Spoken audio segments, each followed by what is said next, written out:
So the ideal time to start breastfeeding is within the first few hours after delivery. Within the first few hours after delivery, the baby is very alert and is eager to feed. So within that space, you need to start breastfeeding so that it can also help boost your milk supply. 2, the first breast milk that is produced within the first few days after delivery is called colostrum. And this milk is high in antibiotics and also high in protein. But generally, every child feeds differently.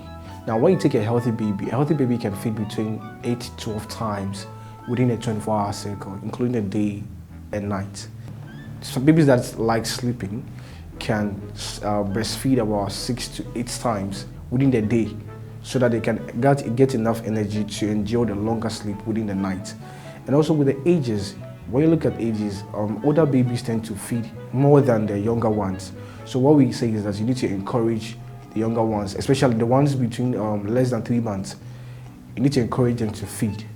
But as to the number of times or how often, there's no exact rule. You need to know your baby's feeding pattern. Yes, you need to breastfeed at night, but that will be for babies less than 6 months. And the reason is this: babies less than 6 months have a smaller size of stomach. So the little milk they take, they begin to exhaust it within the day. So most babies get hungry late at night. And that is why you need to feed a baby throughout the 24-hour cycle, either 1 hour per feed or probably every 2 hours. And also one thing you need to note is that as a child grows above 1 year, the frequency at which you feed at night reduces.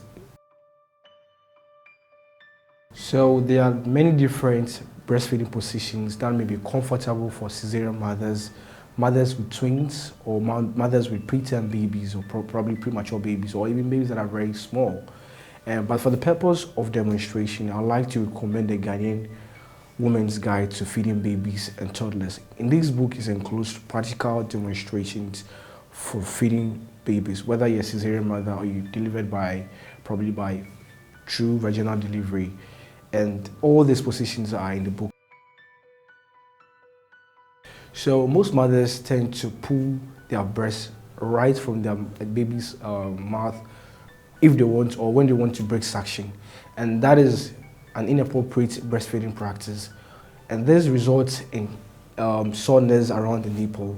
But the right way to go about it, if you want to end suctions or you want to break feeding, you can take your little finger and set it at the corner of your baby's mouth whilst breastfeeding, just to open the mouth a little bit, probably just to separate the two gums, and gently slide your nipple out of the mouth so that you don't have the hard palate of your baby's mouth scratching your nipple.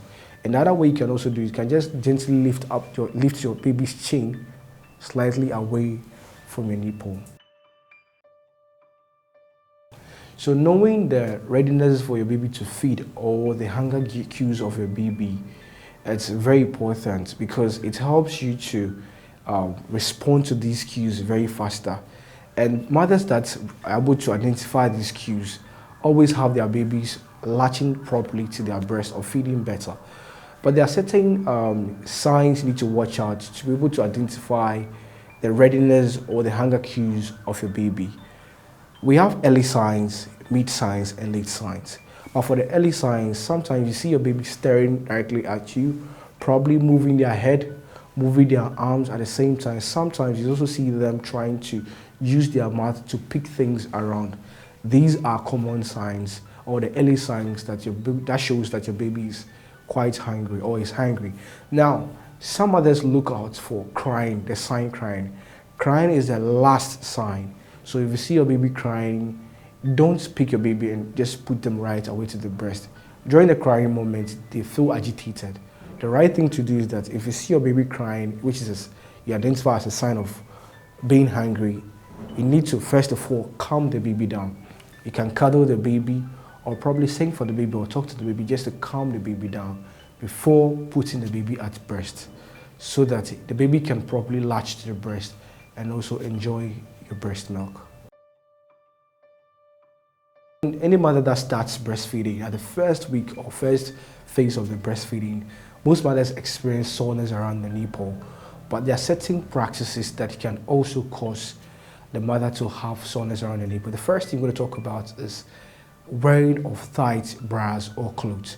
Now, we advise that you need to wear probably kind of loose cotton clothes that will enhance aeration around the nipple and also prevent using soap or shower gels around your breast. What happens, these gels and these soaps takes away the natural oils that lubricates your nipple and prevents probably dryness and also breakages or sore nipples. And also one thing you need to know is this, you need to also prevent sudden breaking of feeding or breaking suction. Some mothers tend to pull their breast away from their babies if they want to stop breastfeeding or want to break for any home chores. That is a bad habit. What happens is this, during breastfeeding, when the baby properly latches to the breast, the nipple is attached to the hard palate of the baby's mouth, which is then licked by the baby's tongue to stimulate the ejection of milk. When you pull it out, just like that, it wraps the hard palate. But at the first instance, it may not cause any breakages or probably damages around the nipple, but the continuous doing of such actions can lead to sore nipples. And also one thing that I want mothers to also note around these issues about the sore nipples is this: if your baby do not latch well or probably attach itself properly to the breast during breastfeeding, it's one of the causes of sore nipples. So one thing you need to notice is this: when if the baby does not latch well, they tend to find a way to get the nipple into their mouth. And sometimes in such actions, so that the baby, the nipple moves in and out of the baby's mouth. And that's what causes sore nipples. Sore nipples within 24 hours or 48 hours is supposed to improve. But if it doesn't improve, just talk to a medical doctor about it. And there's one home remedy you need to do. Right after breastfeeding, just allow air drying of your breast and your nipples. Or sometimes you can express a little amount of your breast milk with a clean finger, just rub it around your nipple, and with the antibiotic effect of the breast milk will also help improve the healing of sore nipples. During breastfeeding, some mothers who experience low milk supply tend to be discouraged and will now shy or shun away from breastfeeding.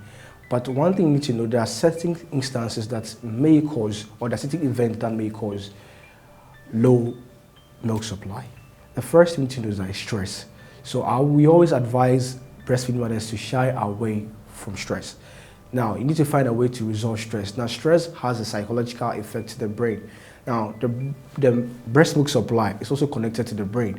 So if you are stressed, it also affects the breast milk supply. Secondly, the breast milk also is being produced from the mother's food that they eat, or the mother's nutrient stores. So we advise mothers to eat well. You need to eat well, eat a well-balanced diet. You need to drink water often so they can get a lot of water to be used in preparation of the breast milk. So aside the three that I've mentioned, mothers also need to breastfeed their babies frequently. Now, the more you breastfeed, the more breast milk is being produced for you. So you need to breastfeed frequently. And lastly, too, if your baby do not attach itself to the breast properly, or we don't have proper latching to the breast, it also affects breast milk supply. This is why you need to learn more about the various breastfeeding positions that may be very good for you, either as a cesarean mother, a mother of a twin, or a preterm, or a small size baby. So the paternal support, or the support by fathers in breastfeeding, is very essential. As I mentioned earlier, stress can even affect breast milk supply. So what we say is that fathers can support their wives or the mothers in a various way. One, the father can assist with some home chores just to release stress on the mother. There are certain times when babies start crying at home. Father can also help support by taking the baby and calling the baby to stop crying. This can also help reduce stress on the mother. And what we also advise is that some fathers can provide some form of emotional support through encouragement or nice words of affirmation, and sometimes some physical help through physical massage. And all these things can help in providing adequate support to mothers during breastfeeding. The Ghanaian Women Guide for Feeding Babies and Toddlers, and this is a book I recommend to you. You can order a copy of this book from the Dromo Babies office in Accra.